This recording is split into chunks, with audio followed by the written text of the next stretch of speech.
Alors que je revenais d'un voyage d'affaires, le portier m'a empêché d'entrer dans le bâtiment. Il m'a remis un mot de ma petite fille disant « Tu ne fais plus partie de la famille. Je suis heureux de t'avoir ici. Suivez mon histoire jusqu'à la fin et commentez la ville depuis laquelle vous regardez pour que je puisse voir jusqu'où mon histoire est allée. » Ma main tremblait lorsque je relisais ces mots. J'ai levé les yeux vers Rodrigo, le portier de notre immeuble depuis 15 ans, cherchant sur son visage une explication, un indice que tout cela était une terrible erreur. « Madame Nomi, je suis vraiment désolé, dit-il d'une voix basse, ses yeux évitant les miens. Rosanna m'a demandé de te donner ça à ton retour. » Je serrai plus fort la poignée de ma valise, me sentant soudain instable sur mes pieds. Après 30 ans dans ce bâtiment, après avoir élevé ma petite fille dans cette même maison depuis l'âge de 7 ans, j'étais refoulé comme une étrangère. Est-ce qu'elle a dit autre chose? Ma voix était étrange, lointaine, comme si elle appartenait à quelqu'un d'autre. Rodrigo secoua la tête, son inconfort évident. Elle a laissé ce mot hier et a dit que tu comprendrais. Mais je n'ai pas compris. Il y a à peine 2 semaines, avant mon voyage à Chicago pour la conférence annuelle des entreprises, tout semblait bien. Rosanna m'avait même aidé à faire mes valises, assise sur mon lit comme elle le faisait quand j'étais petite fille, me suggérant les tenues que je devrais prendre. Est-elle à l'étage maintenant? Ai-je demandé, la gorge serrée. Non, madame, je ne l'ai pas vue aujourd'hui. J'acquiesçai, essayant de garder mon calme. À 67 ans, j'avais traversé de nombreuses tempêtes, la mort prématurée de mon mari, l'accident de voiture mortel de ma fille qui a laissé la petite Rosanna sans mère, la création d'une entreprise à partir de rien tout en élevant un enfant en deuil. Mais ça? Cela m'a complètement aveuglé. Je vais juste monter alors, dis-je en attrapant mes clés. Rodrigo bougea inconfortablement. Madame Nomi, je pense que les serrures ont été changées. Le hall parut soudain trop lumineux, trop exposé. Je pouvais sentir des yeux curieux venant de la zone du courrier qui regardaient cette scène se dérouler. Madame Nomi Fischer, toujours aussi rassemblée, et maintenant figée, enfermée hors de sa propre maison. Je vois, c'était tout ce que je pouvais faire. Les souvenirs ont inondé inopinément. Rosanna, à 8 ans, fait encore des cauchemars à propos de l'accident, rampant dans mon lit. À 12 ans, je gagnais l'expatience grâce à mes conseils. À 16 ans, je lève les yeux au ciel face à mes conseils dépassés mais je les cherche toujours. À 22 ans, rentrer chez moi après l'université parce que c'était tout simplement logique financièrement. Grand-mère, quand les choses ont-elles changé? Quand ma douce fille est-elle devenue quelqu'un qui pouvait écrire ces mots froids, tu ne fais plus partie de la famille. Y a-t-il quelqu'un que je peux appeler pour toi? Demanda doucement Rodrigo. Je secouai la tête. Qui devrais-je appeler? Mes amis étaient pour la plupart des associés. Ma sœur vivait à l'autre bout du pays et la seule vraie famille que j'avais était Rosanna. Je vais prendre une chambre d'hôtel, dis-je en redressant les épaules. Pourriez-vous m'appeler un taxi, s'il vous plaît? Pendant que j'attendais sur le trottoir, j'ai fait défiler mon téléphone et consulté les messages récents de Rosanna. Rien ne semblait anormal. Le dernier message date d'il y a 4 jours, passez une excellente journée de fin de conférence, grand-mère. Bon voyage à la maison. Le taxi s'est arrêté et je me suis glissé à l'intérieur, indiquant au chauffeur les indications pour un hôtel voisin. Alors que nous nous éloignions, j'ai levé les yeux vers le 12e étage, mon étage, et j'ai cru voir une silhouette à la fenêtre. Était-ce Rosanna, ou peut-être son petit ami Thomas, en qui je n'avais jamais vraiment fait confiance? La chambre d'hôtel était impersonnelle mais propre. Je me suis assis sur le bord du lit, toujours dans mes vêtements de voyage, et j'ai essayé d'appeler Rosanna. Directement à la messagerie vocale. J'ai envoyé un texto, je suis de retour en ville. J'ai reçu votre message. Nous devons parler, s'il vous plaît. Aucune réponse. Finalement, vers minuit, mon téléphone a sonné. Un texto de Rosanna, il n'y a rien à discuter. Les serrures ont été changées. Vos affaires sont en train d'être emballées. Vous pourrez les récupérer la semaine prochaine. Mes affaires sont emballées, comme si 30 ans de vie pouvaient être si facilement mis dans une boîte et rejetés. J'ai appelé immédiatement. À ma grande surprise, elle a répondu. Rosanna, que se passe-t-il? Pourquoi fais-tu ça? Sa voix était si froide, si différente d'elle. Tu sais pourquoi, grand? Ou devrais-je même t'appeler comme ça? Tu n'es pas vraiment ma grand-mère, n'est-ce pas? Juste la belle-mère de ma mère.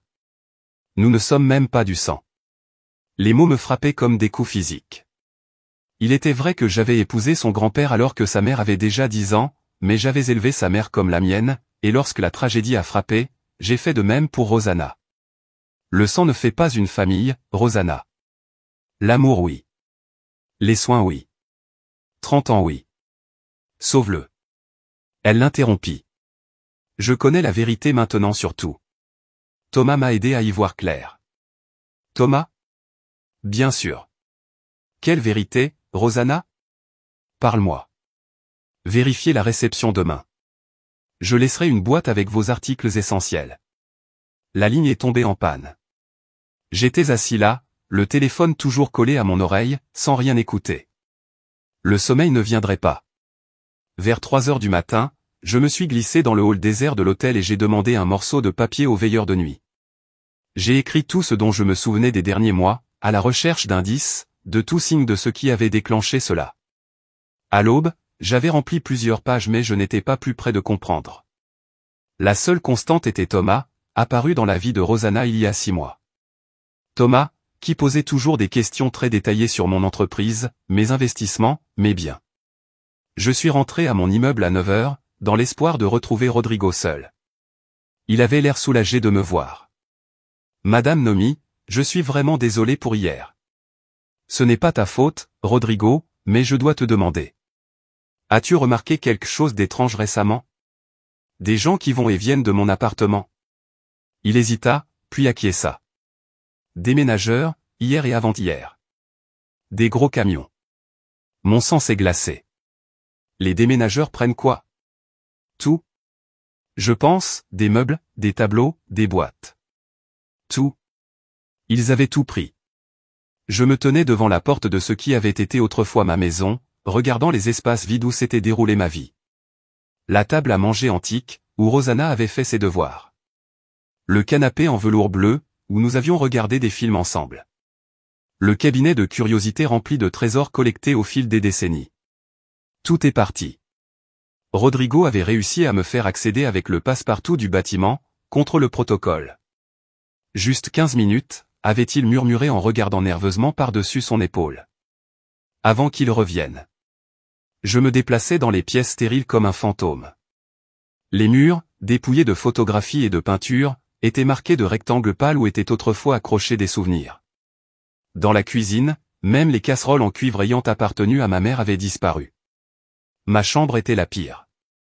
Le matelas est resté, mais ma commode, ma coiffeuse et mon armoire ont disparu, avec elles des générations de bijoux, dont mon alliance et le collier de perles que j'avais prévu d'offrir à Rosanna pour son 30e anniversaire. Je me laissais tomber au sol, incapable de comprendre l'ampleur de ce qui s'était passé. Ce n'était pas seulement un vol. C'était un vol. Mon téléphone a sonné. Un SMS d'un numéro inconnu, vous ne devriez pas être là. Partez maintenant, ou nous appellerons la police. Thomas. Il le fallait. Je l'ai ignoré, me relevant et forçant mes jambes à me porter jusqu'à la chambre de Rosanna. Contrairement au reste de l'appartement, sa chambre était intacte. Exactement comme cela avait toujours été. Les animaux en peluche de son enfance étaient toujours alignés sur le siège de la fenêtre. Le collage de photos de ses années universitaires était toujours accroché au-dessus de son bureau. C'est à ce moment-là que je l'ai repéré. Un dossier en papier cartonné posé sur son lit. À l'intérieur se trouvaient des documents que je n'avais jamais vus auparavant, un acte de transfert de mon appartement, semblant montrer ma signature donnant la propriété à Rosanna, des relevés bancaires montrant des retraits importants que je n'avais jamais effectués, une procuration que j'étais censé avoir signée, donnant à Rosanna le contrôle de mes actifs. Ma signature était sur tout, sauf que ce n'était pas ma signature. Prêt, mais pas tout à fait vrai. Je vois que tu les as trouvés. Je me suis retourné. Rosanna se tenait sur le seuil. Thomas, juste derrière elle. Il était grand, beau, de cette manière calculée qui m'avait toujours mis mal à l'aise. Sa main reposait de manière possessive sur l'épaule de Rosanna. Qu'avez-vous fait? Ma voix était à peine un murmure. Rosanna s'avança. D'une certaine manière, elle avait l'air différente. Plus fort. Plus âgée que ses 27 ans. Rien qui ne m'arrivait déjà en falsifiant ma signature, en volant tout ce que je possède. Thomas rit doucement. Voler est un mot tellement laid. Nous préférons un héritage accéléré. J'ai regardé Rosanna, à la recherche de tout signe de la fille que j'avais élevée. Eh bien, je t'aurais donné tout ce que tu demandais. J'avais déjà prévu de tout te laisser. Quelque chose passa sur son visage, du doute, du regret, mais Thomas lui serra l'épaule et cela disparut. Nous ne voulions pas attendre, a-t-elle déclaré catégoriquement.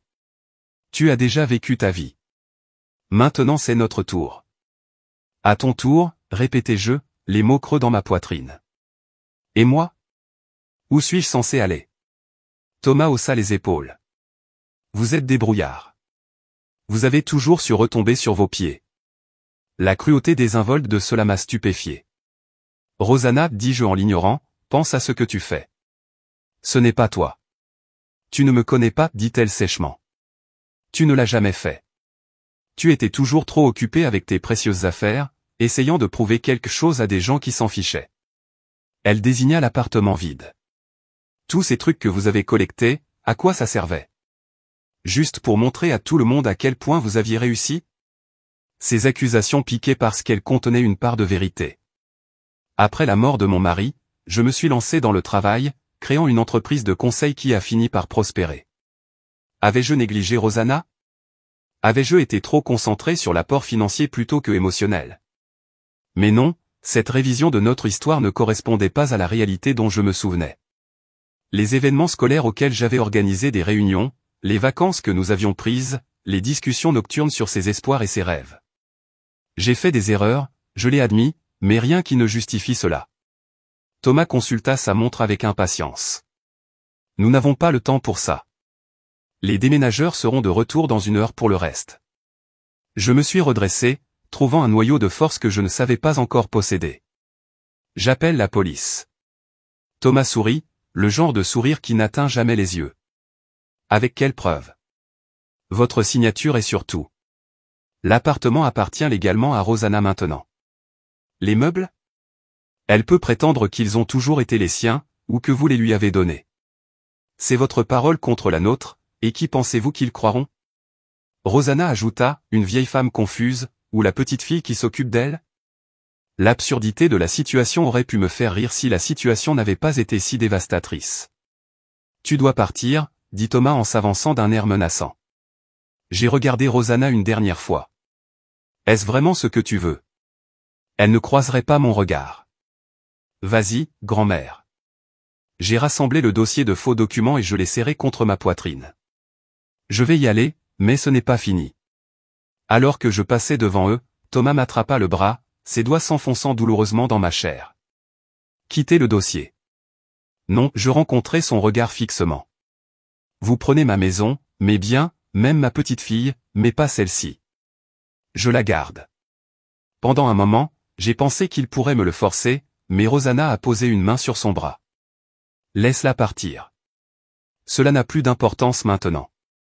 Dans l'ascenseur, je m'appuyais contre le mur, soudain conscient de la vitesse à laquelle mon cœur battait à tout rompre. La réalité de ma situation s'est écrasée sur moi par vagues. J'étais sans abri. La plupart de mes biens avaient disparu. L'enfant que j'avais élevé m'avait trahi de la manière la plus fondamentale. Rodrigo attendait anxieusement dans le hall. Madame Nomi, ça va? Je n'allais pas bien. Je n'irai plus jamais bien, mais j'ai réussi à hocher la tête. Où iras-tu? Il a demandé.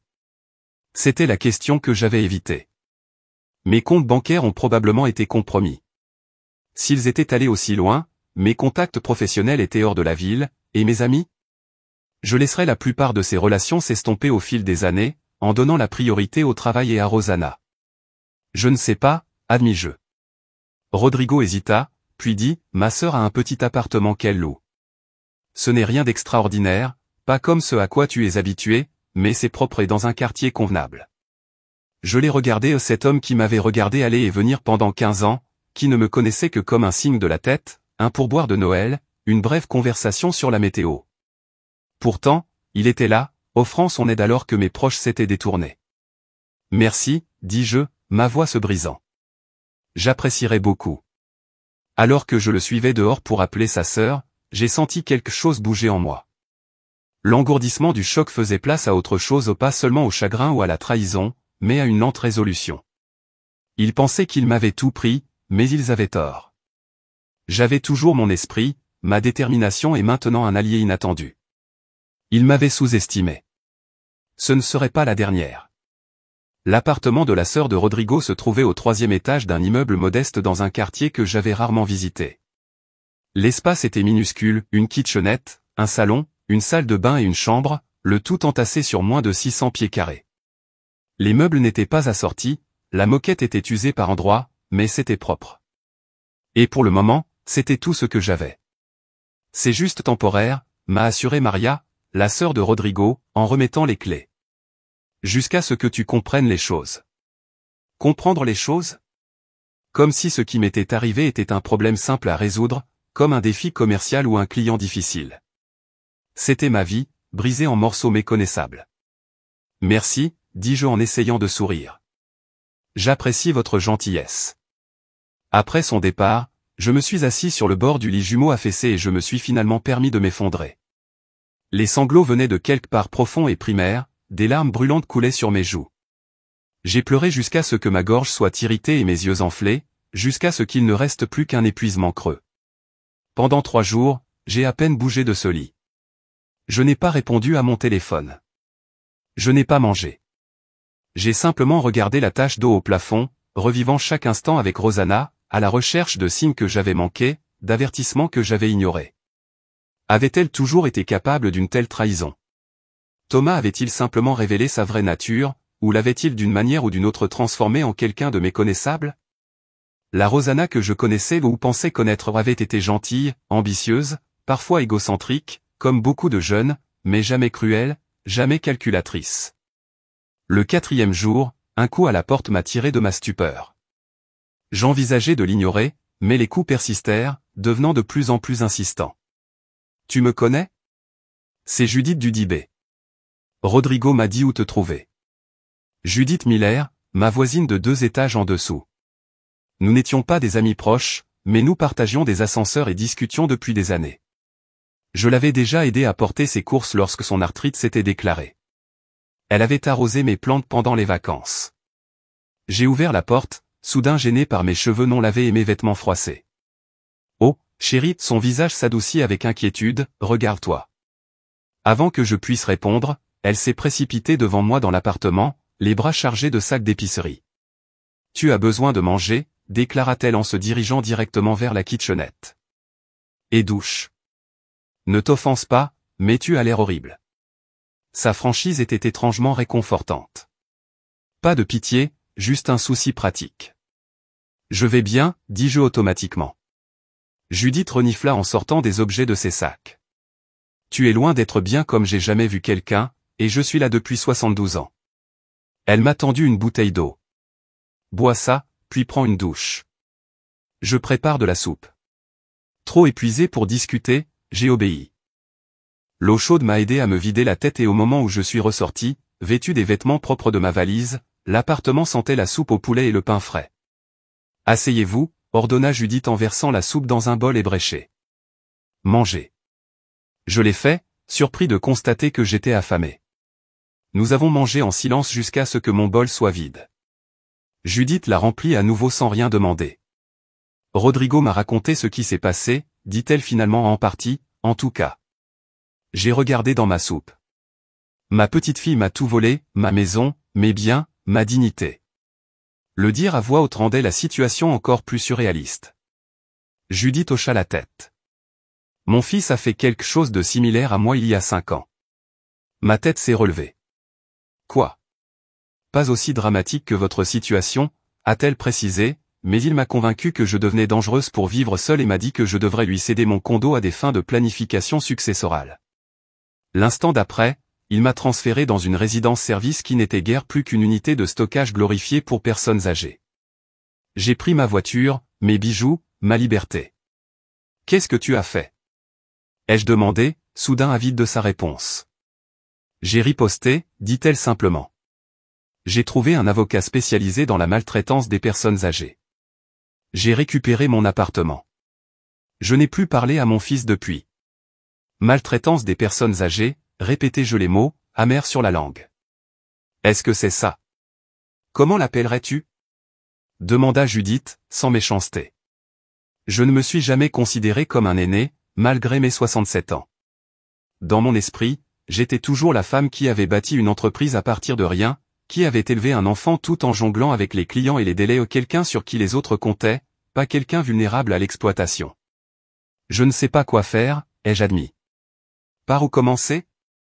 Commencez par ne pas les laisser vous détruire, dit fermement Judith. C'est ce qu'ils veulent, tu sais. Que tu abandonnes, que tu disparaisses tranquillement. Ces paroles ont touché une corde sensible. N'était-ce pas exactement ce que j'avais fait ces derniers jours? Me cacher, abandonner. Je dois vérifier mes comptes, dis-je soudainement en attrapant mon téléphone. Voyez ce qu'ils ont pris d'autre. C'est ça l'esprit, acquiesça Judith avec approbation.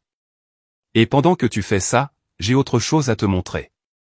Elle sortit sa tablette et ouvrit un navigateur. Regardez ce que votre petite fille a fait. L'écran affichait une inscription sur un marché en ligne haut de gamme. Mon souffle se coupa. Il s'agissait du service à thé antique en argent de ma mère, transmis de génération en génération. Le titre de l'annonce disait « Service à thé vintage en argent sterling, héritage familial ». Elle vend mes affaires, murmurai-je en parcourant d'autres annonces. Mes rares livres en première édition, le tapis persan de mon salon, même mes vêtements, des pièces de créateurs que j'avais collectionnées au fil des décennies. Pas pour longtemps, dit Judith d'un ton sombre. J'ai pris des captures d'écran. Des preuves.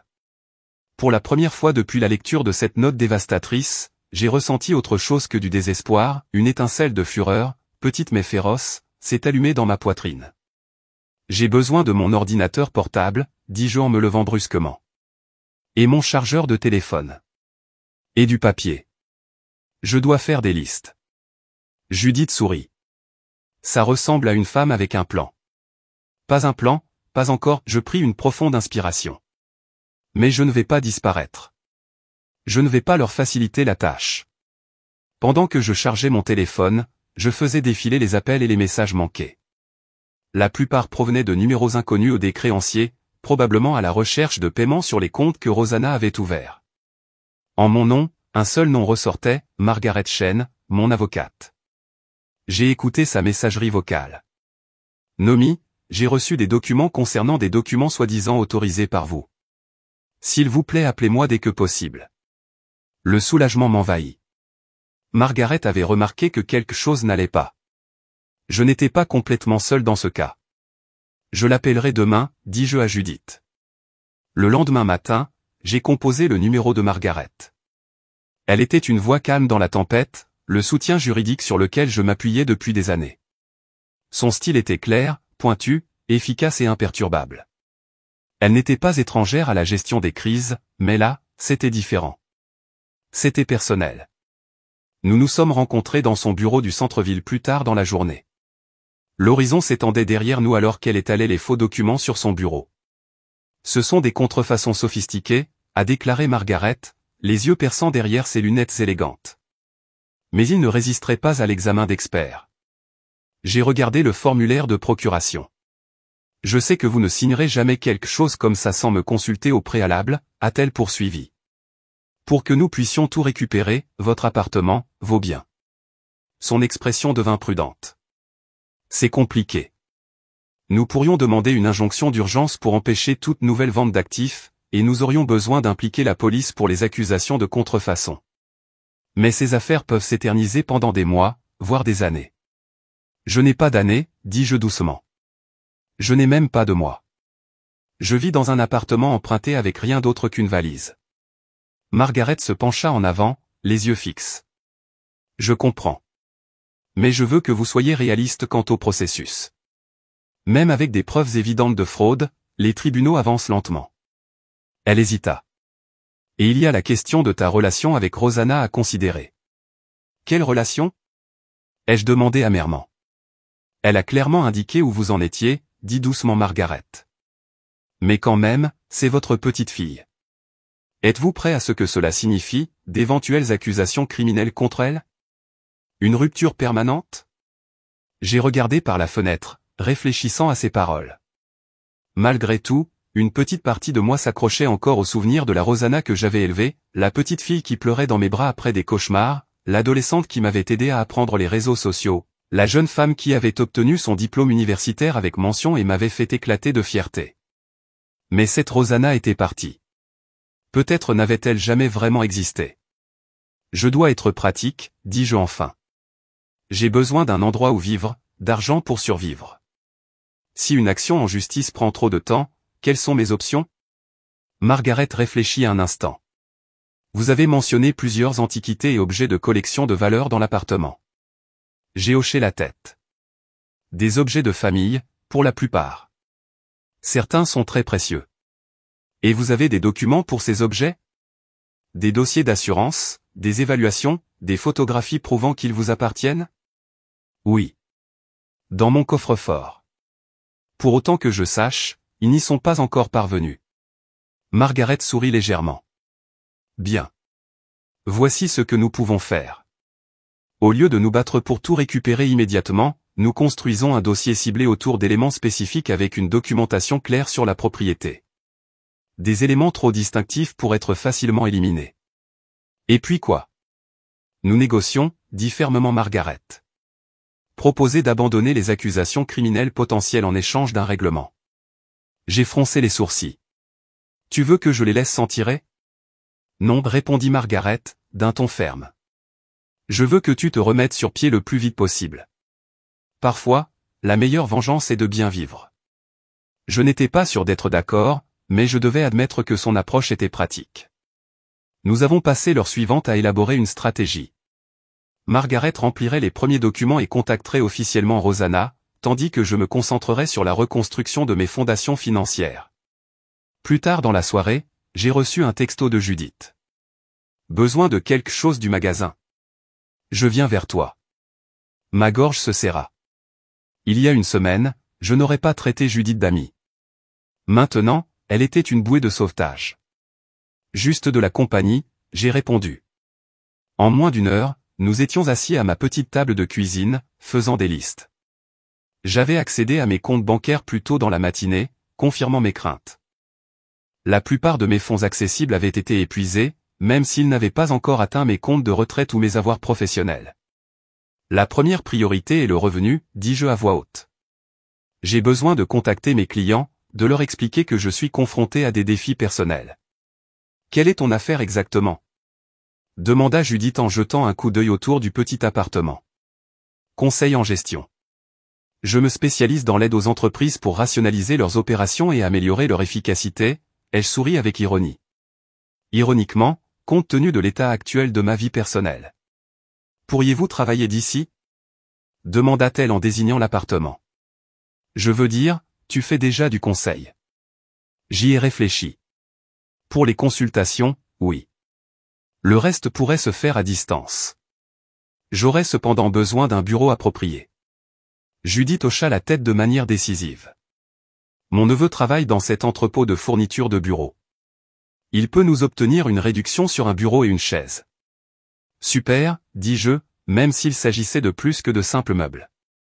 Le fait est que nous vous installerons d'ici la fin de la journée. Le lendemain matin, je me suis réveillé avec un email de Margaret.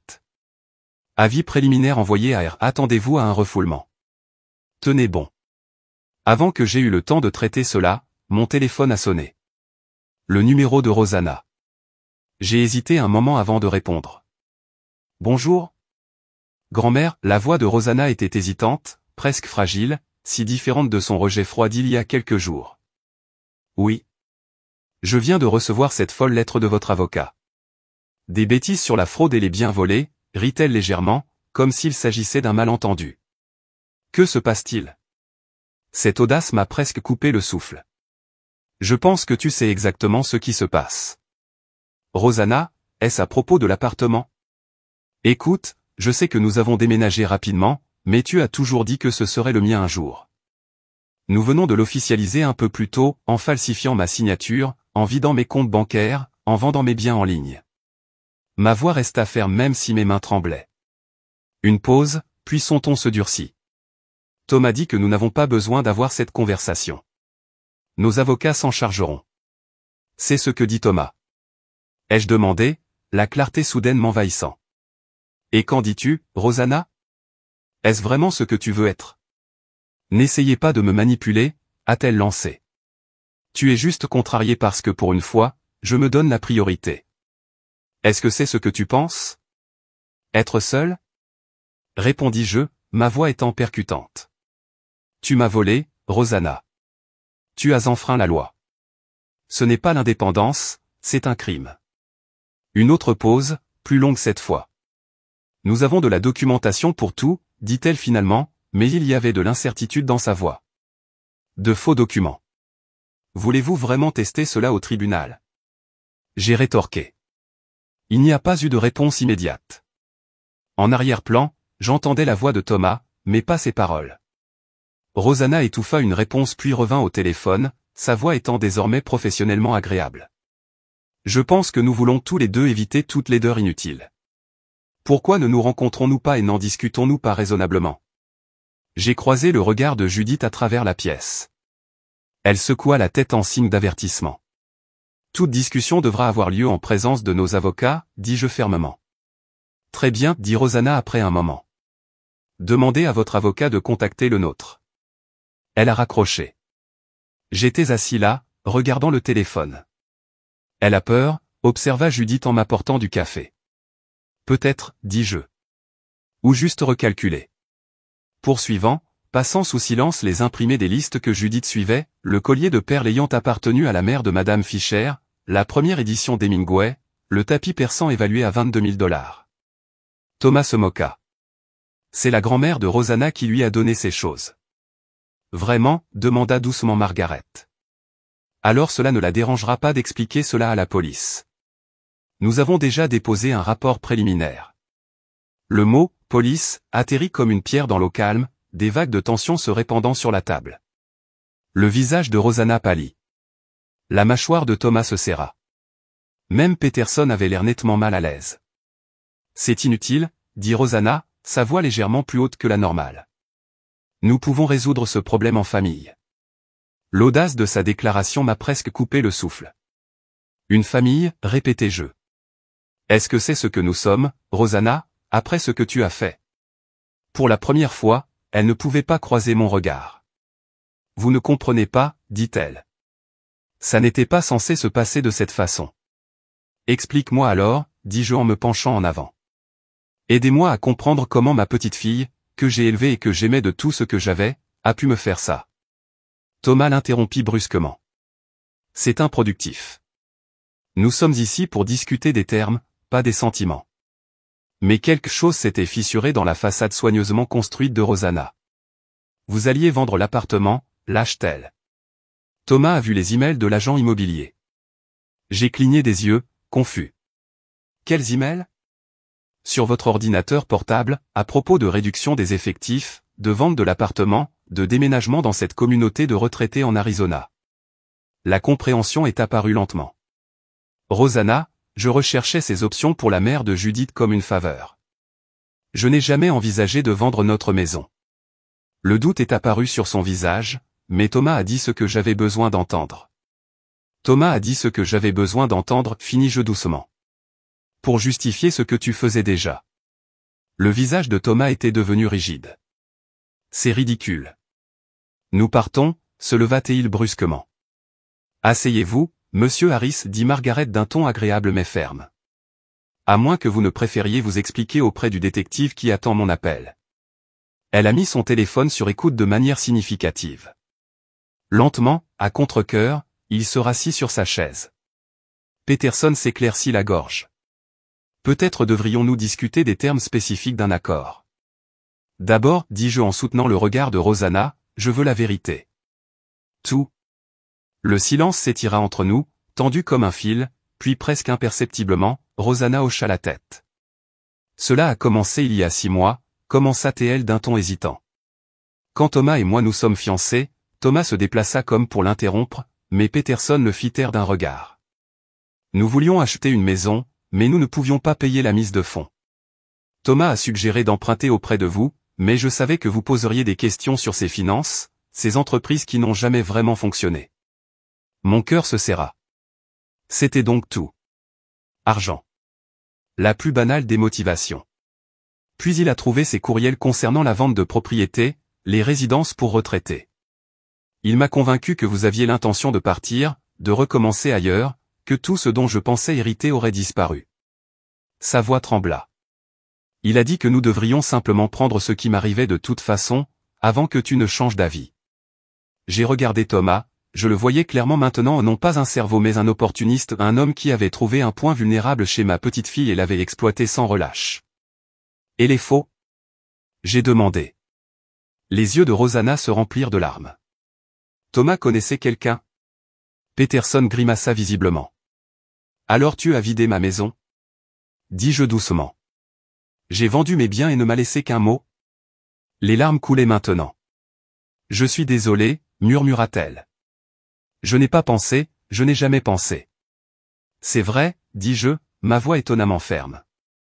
Tu n'as pas du tout pensé à moi. Un an plus tard, je me trouvais dans ma nouvelle cuisine, la lumière du soleil du matin pénétrant à travers les fenêtres qui ne donnaient pas sur une rue de la ville, mais sur un petit jardin. L'odeur du café fraîchement moulu remplissait l'air tandis que je disposais des pâtisseries sur un plateau de service. Judith arriverait d'une minute à l'autre pour notre petit déjeuner hebdomadaire. La vie avait désormais un rythme différent. Plus lent peut-être, mais plus régulier, plus délibéré. Le règlement juridique avait été finalisé il y a 6 mois. Au final, je n'ai pas tout récupéré.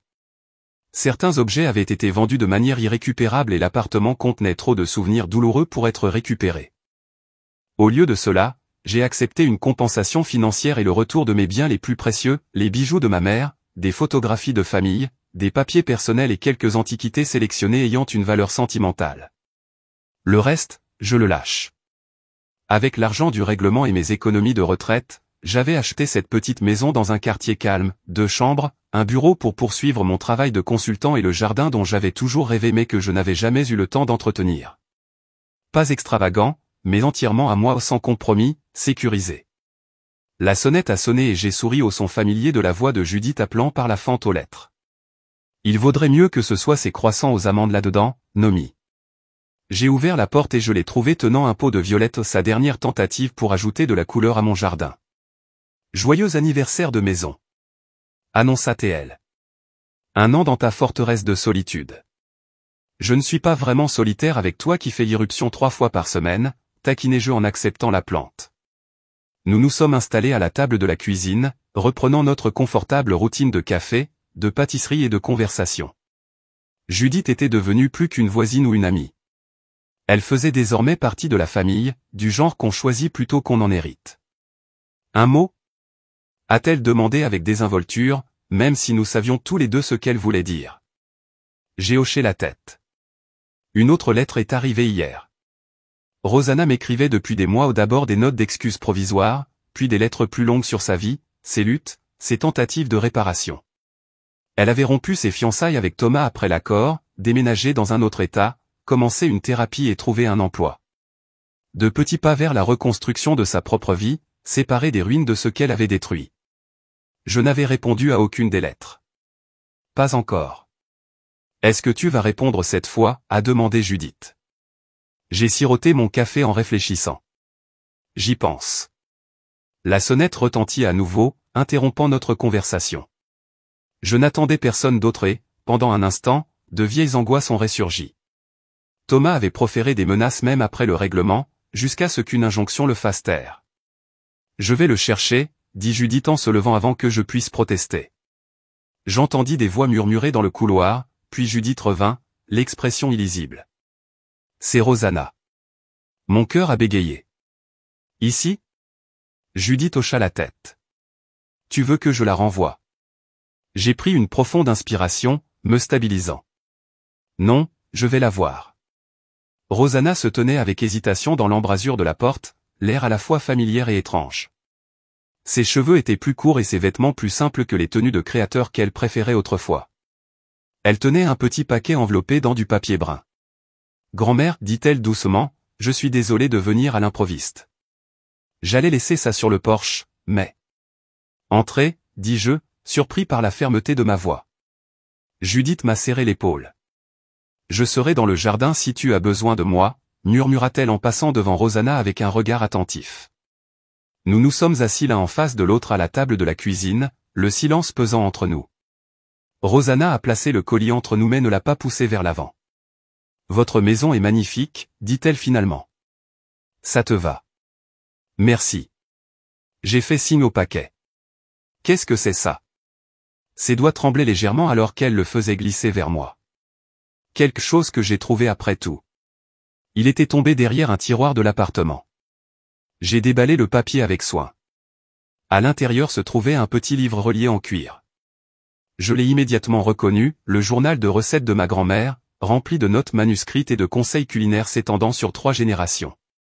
Je pensais qu'il était perdu pour toujours, dis-je doucement en ouvrant le journal, trouvant pressé entre ces pages un dessin au crayon d'il y a des décennies. Représentation d'un enfant représentant 2 bonhommes allumettes, étiquetés, moi et grand, debout à côté de ce qui semblait être un gâteau. Tu as gardé ça? Dis-je, surpris. C'était notre première recette ensemble, dit doucement Rosanna. Mon 7e anniversaire. Gâteau au chocolat fourré à la framboise.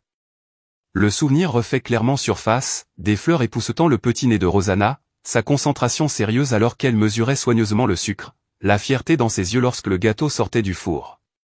C'était quelques mois après la mort de sa mère, l'une des premières fois où elle souriait vraiment à nouveau. J'ai fermé le journal doucement. Pourquoi es-tu ici, Rosanna?